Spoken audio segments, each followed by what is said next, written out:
So it took a little while to get, but here it is, the Toyota Chaser GT Twin Turbo. It is from 1991, so not the generation most people were expecting them to add. I honestly wasn't expecting them to add to this generation. I would have thought they would have gone for the newer model, but here it is, I guess. I'm not complaining, as it's the first Toyota Chaser ever actually added to a Forza game. I believe this vehicle might also be the only one in the game that features a 1JZ engine. I'm not entirely sure. The Toyota Supra Mark III might also have that engine. I actually need to go and check to see if it does or not. It could be interesting to compare the sounds of the vehicle. I'm curious on whether they do actually have the same sound or not. The developers might have just updated them, I don't know, but it might be worth looking into. So let's take a look at the interior now. Obviously this is a right-hand drive vehicle because it's Japanese, so that makes sense. Yeah, I don't think they actually sold these outside of Japan, to be honest. Also, apparently it's an automatic. Oh yeah, it kind of makes sense. I don't know if it's the Toyota Chaser or the Toyota Crown, but I know one of them really only ever came in automatic. I think you could get manual swapped ones, or like manual ones, but they were like pretty rare. I think it might be the Toyota Crown actually, though. Yeah, obviously it's an automatic vehicle. Obviously manual gears in the game, so it doesn't really matter that much. It really is kind of weird having this car in the game. It really is kind of weird. Largely because, well, it's been requested since Forza Motorsport 3, I believe, or even earlier than that, for the game to have like a Toyota Chaser or something in it.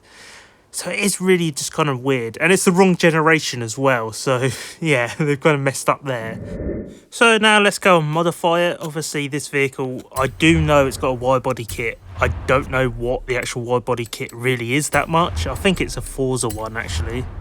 Yeah, it is a Forza one, and yeah, it's not... I don't like it. I don't like the widebody kit. I don't like the rear fenders especially. They just look really, really ugly. Like, just the whole of it is just not very nice. If it was just like a normal body kit, I wouldn't mind that much. But this one just... I don't like the diffuser as well. The diffuser's just ugly. Yeah, this is not... It's not a good wide body kit. I don't know why they chose to have this wide body kit when there's probably wide body kits for this vehicle anyway. Let's go and have a look. Yeah, it's just Forza Aero as well. That's a shame. Is there spoilers? No, just Forza Aero. Yeah. Yeah, I don't like... I don't know why they did that, because that's just kind of really weird. Can I lower it? Well, firstly, I'm going to put the performance parts on. I'm not going to go mad for this vehicle. I'm not going to do 1,000 horsepower. I'm just going to put basic tuning parts on it. 400 horsepower, there you go. I will put anti-lag on it. And as 800 horsepower, that's perfect. Yeah, that's perfect for drifting. Yeah, 800 horsepower would probably be good. So, I'm going to put drift suspension on it. Obviously, I'm going to do a drift build for this. I can't do anything else, I don't think. I'm just going to do a drift build for this. Even on drift suspension, it just looks really high for some reason. I don't know why. Maybe it's because it's got those sort of mud flap things on it. It just makes it look a little bit weird. Maybe it's also because I haven't put the track width on yet, but it just looks really high as well. Like, see, this is why it needs like a body kit, because you can make it at least look a little bit lower, but I guess they haven't done that for some reason. Yeah, it looks okay there. It does look okay there. So let's go on to rims. This is definitely one of the cars that I'm not sure what rim to actually put on this. I don't know what rim to actually put on this vehicle. See, I could go for something like that, I suppose.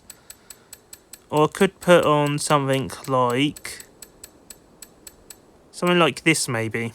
No, I don't think I'm going to go for that. I could put on something like this, maybe. So I've changed the rims on this vehicle. These look the best, so I'm going to choose them. So now let's move on to the tyres. I haven't installed any tyres yet. So for the tyre width, I'm going to go for the widest possible option in the rear, since it's obviously a drift car. And obviously I'm not going to go for as much wide. I'm going to go for a more narrow tyre at the front. For the drift compound tyres, obviously I'm going to choose the drift compound tyres. Pretty much, it's a drift car, so that makes sense. Should I make the rims bigger? No, that looks kind of weird, so I'm not going to make the rims bigger. So I've just went with race for everything else pretty much, so I might as well go and moan about the bodywork again, because I might as well. Yeah, it really is a shame that this vehicle doesn't have like a body kit or something, because it's just really weird looking without one. Like, I understand if they couldn't find a body kit, if this was like a rare car or something like that, but there's obviously body kits for this vehicle. There is obviously body kits, or at least some parts for this vehicle. It's just really weird that they've just went down the route of having no like body kit and just a really ugly wide body kit. Yeah. Hopefully the Volvo that's in the next sort of season, I guess, is... Well, not the next season, next week is actually good, because this car is kind of just a letdown, to be honest. Though it might be a good drift car, I suppose. So now onto the colours. The car comes standard with this black and silver two-toned, which isn't bad looking. I'm not sure what other colours will be available. Probably not red or bright green or anything like that. I'm going to guess and say there's going to be white, maybe white and gold, or maybe a rose gold and brown option, or something like that. That seems like a Toyota Chaser kind of colour.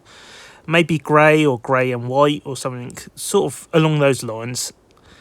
But yeah, I don't think there'd be very much colour options, unfortunately. I think it'd be more like the Toyota Camry from a few weeks ago.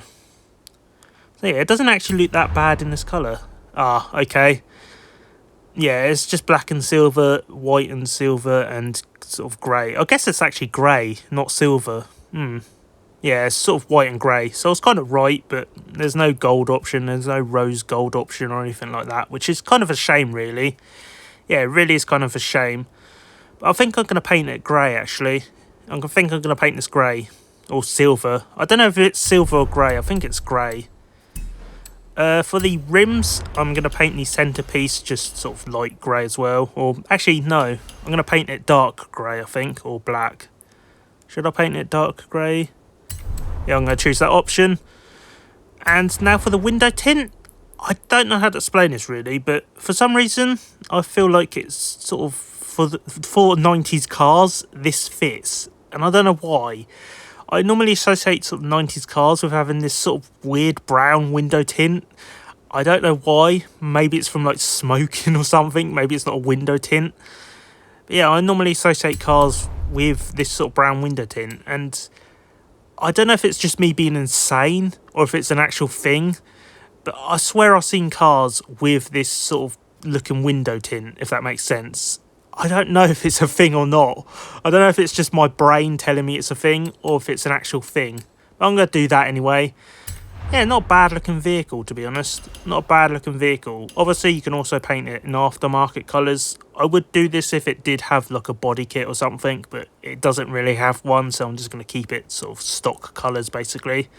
It doesn't actually look that bad in the Hot Wheels colours. I should use these colours a lot more. Unfortunately, you can't actually like fine-tune them, so it's kind of a little bit boring, but yeah, I might use those colours at some point as well. Anyway, that's the Toyota Chaser colours. Not bad, but I wish there was more options, obviously. So now onto the tuning. Obviously, this is going to be a drift car, so I'm going to tune it for the drift build, basically. So I'm going to do that around about 29. This around about 26, I'd say. Yeah, 26. Alignment, that's okay. Spring, anti-roll bars, yes. So anti-roll bars, obviously one of the most important things. I'm going to put this, I think, around about 332. Yeah, 333, actually.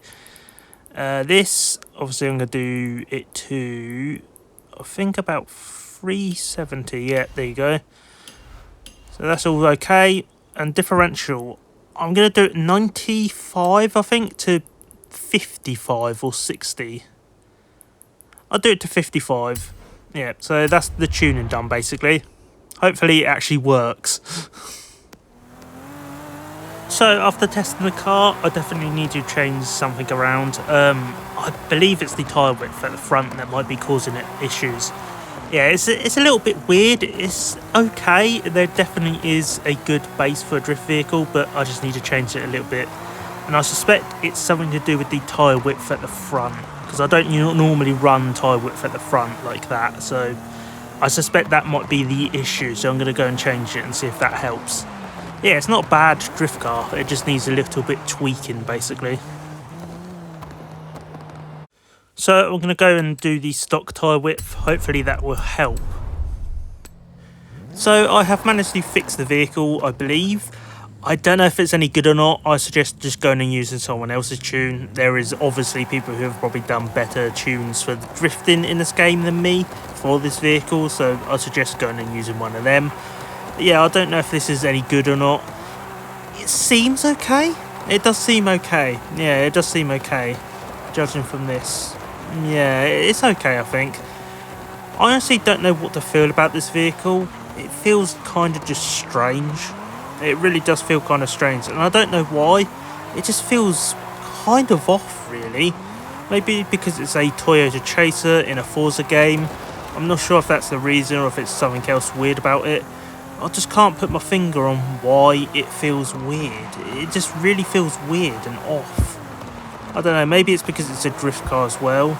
Maybe that's why. Maybe it's because there is really no body options for this vehicle. I don't know, it just seems really, really off for some reason. It's something about it just seems weird. Obviously, this is the first Toyota Chaser we have ever got in a Forza game. We've kind of had, obviously, Altezas and sort of Lexuses and stuff like that, but never actually a Toyota Chaser. So it's kind of unique in that regards. It definitely is a good thing. At the same time, it just feels kind of weird. I can't put my finger on it, but it just feels kind of weird. Maybe it's because this car is kind of let down. I don't really understand why they chose this generation of Toyota Chaser instead of the late 90s or early 2000s models that people actually want. It just seems really odd. I mean, I'm not complaining, obviously, it's a Toyota Chaser that's been added to a Forza game, but it just feels really strange, and I don't really understand why they picked this one. Aside from that, there is a lack of any real body kits. There is the widebody kit, but it's just ugly, and I really don't like it, so I didn't put it on. But yeah, the lack of body kit options is quite annoying. You can't even put a lip spoiler on it for some reason, so it is really just quite frustrating. I don't like the Forza Aero as well, so obviously I didn't put that on.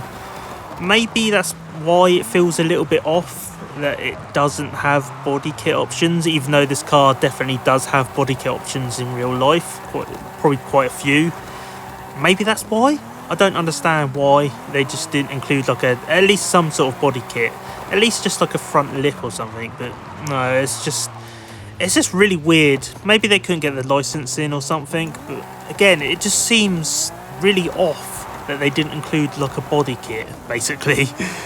Maybe they just didn't want to include it for some reason. I don't know, but it just seems really, really off. I used to think that there was some sort of licensing agreement between Gran Turismo and Toyota that prevented other racing games from having the Toyota Chaser, although that kind of falls apart when you realise that this car has been in several other racing games, Japanese racing games, so yeah. But for some reason I thought maybe that's why we didn't get it in like the Forza Motorsport games. Although apparently there is no agreement, judging from this. So that's good, I guess. Yeah, I don't understand why they added this generation at all, really.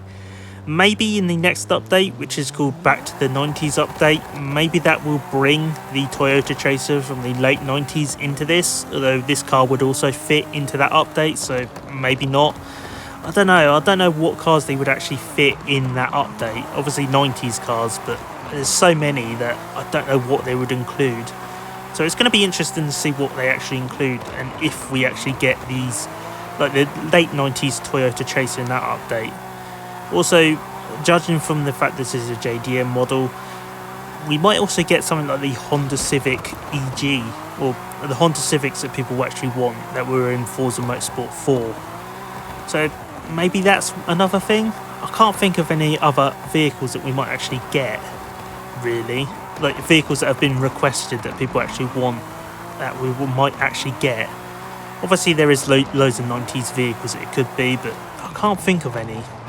Maybe a Ford or something, maybe a Volkswagen Jetta or something like that. Yeah, it's going to be interesting to see that update. Obviously I'm going to cover it. I'm going to cover the Volvo that's coming out tomorrow as well, as I'm recording this. So yeah, it's going to be interesting. It really is going to be interesting, that update, and the Volvo as well, because I do like that Volvo model that's coming out. I do like that generation, I guess. I don't know what to call it, really. Sort of the weird model generation. I don't know what to call it, but yeah, that Volvo. I do like that Volvo as well that's coming out tomorrow.